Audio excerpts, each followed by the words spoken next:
사랑하는 은혜와 진리 장로교회 교우 여러분, 어젯밤도 평안하셨습니까? 오늘도 우리의 영원한 대제사장이 되시는 예수 그리스도를 힘입어 하나님 앞으로 담대히 나아가 하나님의 은혜를 체험하며 살아가는 저와 여러분이 되시기를 주님의 이름으로 축원합니다. 오늘 새벽에 만나본 본문은 히브리서 8장입니다. 히브리서 8장 1절로 13절을 제가 읽어드리겠습니다. 지금 우리가 하는 말의 요점은 이러한 대제사장이 우리에게 있다는 것이라. 그는 하늘에서 지극히 크신 이의 보좌 우편에 앉으셨으니 성소와 참 장막에서 섬기는 이시라. 이 장막은 주께서 세우신 것이요 사람이 세운 것이 아니니라. 대제사장마다 예물과 제사드림을 위하여 세운 자니 그러므로 그도 무엇인가 드릴 것이 있어야 할지니라. 예수께서 만일 땅에 계셨더라면 제사장이 되지 아니하셨을 것이니 이는 율법을 따라 예물을 드리는 제사장이 있음이라. 그들이 섬기는 것은 하늘에 있는 것의 모형과 그림자라. 모세가 장막을 지으려 할 때에 지시하심을 얻음과 같으니 이르시되 삼가 모든 것을 산에서 네게 보이던 본을 따라 지으라 하셨느니라. 그러나 이제 그는 더 아름다운 직분을 얻으셨으니 그는 더 좋은 약속으로 세우신 더 좋은 언약의 중보자시라. 저 첫 언약이 무흠하였더라면 둘째 것을 요구할 일이 없었으려니와 그들의 잘못을 지적하여 말씀하시되 주께서 이르시되 볼지어다 날이 이르리니 내가 이스라엘 집과 유다 집과 더불어 새 언약을 맺으리라. 또 주께서 이르시기를 이 언약은 내가 그들의 열조의 손을 잡고 애굽 땅에서 인도하여 내던 날에 그들과 맺은 언약과 같지 아니하도다. 그들은 내 언약 안에 머물러 있지 아니하므로 내가 그들을 돌보지 아니하였노라. 또 주께서 이르시되 그날 후에 내가 이스라엘 집과 맺을 언약은 이것이니 내 법을 그들의 생각에 두고 그들의 마음에 이것을 기록하리라. 나는 그들에게 하나님이 되고 그들은 내게 백성이 되리라. 또 각각 자기 나라 사람과 각각 자기 형제를 가르쳐 이르기를 주를 알라 하지 아니할 것은 그들이 작은 자로부터 큰 자까지 다 나를 알미라.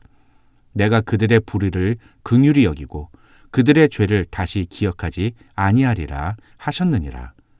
새 언약이라 말씀하셨음에 첫 것은 낡아지게 하신 것이니 낡아지고 쇠하는 것은 없어져 가는 것이니라.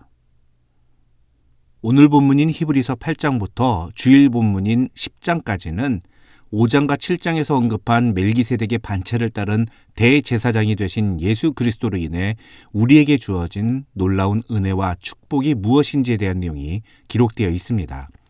학자들은 이것을 가리켜 기독교가 유대교보다 우월한 이유라고 표현하는데 다른 말로 설명하면 유대교가 갖고 있던 한계를 기독교가 해결한 부분이 무엇인지에 대한 내용이라고 할 수 있습니다. 그 중에 오늘 본문인 8장에는 하나님과 우리 사이에 맺어진 언약의 관점에서 유대교와 기독교 사이의 차이점이 무엇인지를 설명하고 있습니다.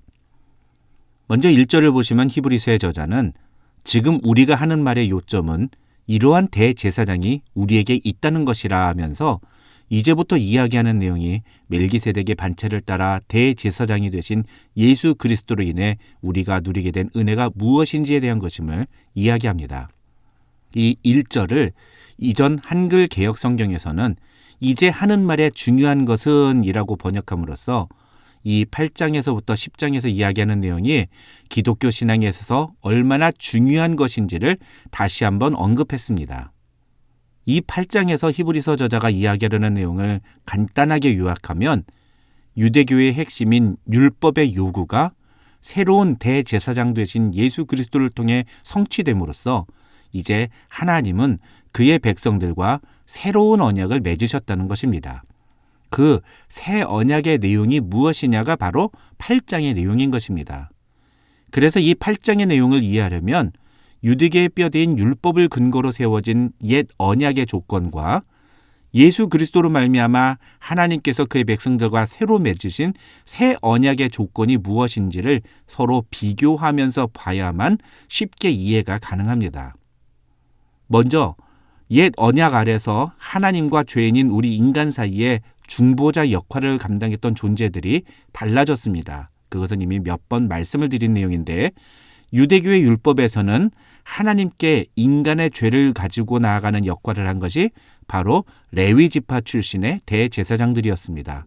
반면에 새 언약에서 그 역할을 하는 분이 바로 멜기세덱의 반차를 따르는 대제사장 되신 예수 그리스도이십니다.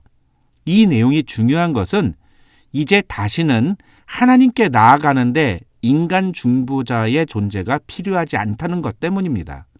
그래서 유대교의 대제사장뿐만 아니라 천주교에서 말하는 성모 마리아나 혹은 신부님에게 고해성사를 하는 그런 행위들이 전혀 불필요한 것입니다.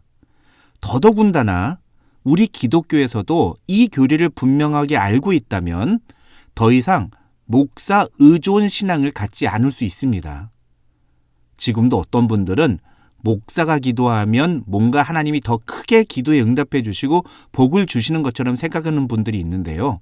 절대로 그렇지 않습니다. 예수 그리스도를 믿음으로 하나님의 자녀가 된 사람들은 누구나 예수 그리스도를 통하여 하나님 아버지께로 직접 나아갈 수가 있습니다.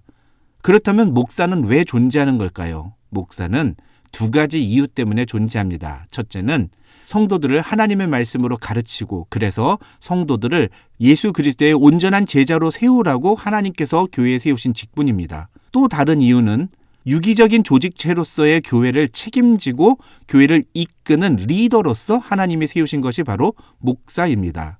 이 내용들은 우리가 다음 주 수요기도회 때 진행할 재직 수련회에서 다시 한번 이야기를 더 나누겠습니다. 어쨌든 중요한 것은 우리에게는 예수 그리스도가 유일한 중보자가 되신다는 것입니다. 그 다음 중요한 것은 이 두 중보자들 사이에 사역하는 장소가 달라졌다는 것입니다. 인간 대제사장은 성소와 장막이라는 한정된 장소에서 이 사역을 감당했지만 우리의 새로운 대제사장께서는 하늘에서 지극히 크신 이의 보좌 우편에서 그 사역을 감당하고 계십니다. 이 말은 예수 그리스도께서 하늘 보좌에 앉으셔서 우리를 다스리시는 분으로만 계시는 것이 아니라 그 보좌에서 동시에 우리를 섬기시기 위해 중보자로서의 사역을 감당하고 계신다는 뜻입니다. 간단하게 말씀드리면 섬김을 받을 위치에 있을 분이 섬김의 역할을 감당하고 계신다는 것입니다. 또 한 가지, 구약의 제사장들이 사역했던 성소와 장막은 하늘 보좌의 모형과 그림자에 불과하다는 것입니다. 5절을 보면 히브리서의 저자는 그들이 섬기는 것은 하늘에 있는 것의 모형과 그림자라고 말합니다. 이 말은 유대교는 단지 우리가 믿는 예수 그리스도를 드러내기 위해 임시로 사용된 모형 혹은 그림자의 역할을 했던 종교일 뿐이라는 뜻입니다. 그 말은 예수 그리스도께서 이 땅에 오셔서 십자가 위에서 멜기세덱의 반차를 따른 대제사장직을 감당하신 이후부터 더 이상 유대교는 의미가 없는 종교가 되었다는 것입니다. 어떤 사람이 오랫동안 꿈꾸던 자기 집을 짓고 있었습니다. 그런데 그 집이 세워지기 전까지 마땅한 거처가 없어서 지금 짓고 있는 집과 똑같은 모양의 집을 임시로 지어놓고 거기에 거주하다가 집이 다 완성되어서 새로 지은 집으로 들어갔습니다. 그런데 새 집에서 살다 보니까 옆에 사는 주민하고 조금 트러블이 생겼습니다. 그러면 여러분은 그 새 집을 버리고 옛날에 살았던 그 임시주택으로 들어가서 살겠습니까? 지금 기독교를 버리고 유대교로 돌아가는 것은 바로 이런 사람들과 똑같다는 것입니다. 본체를 버리고 모형과 그림자에 불과했던 유대교를 다시 선택하는 것은 어리석은 일이라는 것입니다. 7절을 보시면 히브리서의 저자는 이런 말을 합니다. 저 첫 언약이 무흠하였더라면 둘째 것을 요구할 일이 없었으려니와. 이게 무슨 말이냐면 그 임시주택이 진짜 좋은 집이라면 굳이 새 집을 지을 이유가 있었겠느냐는 겁니다. 그러면서 9절에서 히브리서의 저자는 이런 말을 덧붙입니다. 또 주께서 이르시기를 이 언약은 내가 그들의 열조에 손을 잡고 애굽 땅에서 인도하여 내던 날에 그들과 맺은 언약과 같지 아니하도다. 이 말은 새 언약은 옛 언약과 같은 언약이 아니라는 겁니다. 학자들은 이 구절의 의미를 이렇게 설명합니다. 옛 언약은 하나님과 이스라엘 백성들 사이에 율법이라는 조항을 통해 체결되었다. 그런데 출애굽기와 민수기를 보면 이스라엘 백성들은 하나님과의 언약을 깨버렸다. 그 결과 그들은 광야에서 모두 죽임을 당하는 하나님의 심판을 피하지 못했다. 이것이 옛 언약의 조건이다. 이렇게 말합니다. 다시 말해서 옛 언약은 율법 준수의 책임과 의무라는 조건이 있었다는 것입니다. 율법을 준수해야지만 하나님의 백성으로서의 특권과 은혜를 누릴 수 있었다는 것입니다. 그러나 새 언약은 그와 다르다는 겁니다. 새 언약은 하나님의 주권적인 선택에 의해서 그 언약의 대상이 결정되었습니다. 더 중요한 것은 이제 새 언약 아래서 하나님은 하나님의 백성들의 불의를 긍휼히 여기시고 그들의 죄를 다시 기억하지 않으시겠다고 말씀하십니다. 그것이 바로 12절까지의 내용입니다. 이 새 언약의 대상자가 된 하나님의 백성들에게서 나타나는 중요한 증거가 있습니다. 10절과 11절이 바로 그 내용인데요. 그것은 하나님의 법을 그들의 생각에 두고 그들의 마음에 기록하며 무엇보다도 그것을 통해서 하나님이 어떤 분이신지를 알게 된다는 것입니다.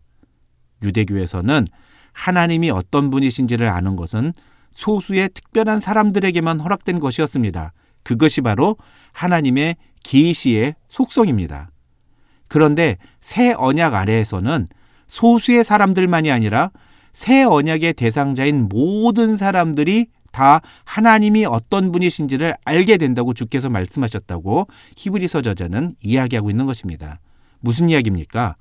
하나님의 법, 다시 말해서 하나님의 말씀을 마음에 두고 항상 그 말씀을 생각하면서 하나님이 어떤 분이신지를 아는 사람은 하나님과 새 언약을 맺은 당사자, 즉 구원의 은혜를 받은 사람이라고 할 수 있다는 것입니다. 바꿔 말하면 우리가 하나님과 새 언약을 맺은 새 언약의 당사자들이라면 날마다 하나님의 말씀을 마음에 두고 그것을 생각하면서 그것을 통해서 하나님이 어떤 분이신지를 알게 된다는 것입니다. 그것이 우리가 새 언약의 대상이라는 증거라는 것입니다. 사랑하는 성도 여러분, 오늘 말씀의 내용이 정확하게 이해되지 않는다면 2번, 3번이라도 다시 듣고 또 다시 들어서 오늘 본문의 내용을 정확하게 이해하시기 바랍니다. 구원은 분명 우리가 예수 믿고 천국 가게 되었다는 사실을 의미합니다. 그러나 그렇게 단순한 것만 알고 그 밑에 숨어있는 더 진짜 중요한 사실을 무시한다면 우리는 결코 바른 신앙생활을 하지 못할 것입니다. 우리 은혜와 진리 장로교회 교우들은 바른 믿음에 대한 이해를 통해서 하나님과 맺은 새 언약의 은혜를 날마다 누리시는 성도들이 되시기를 주님의 이름으로 축원합니다.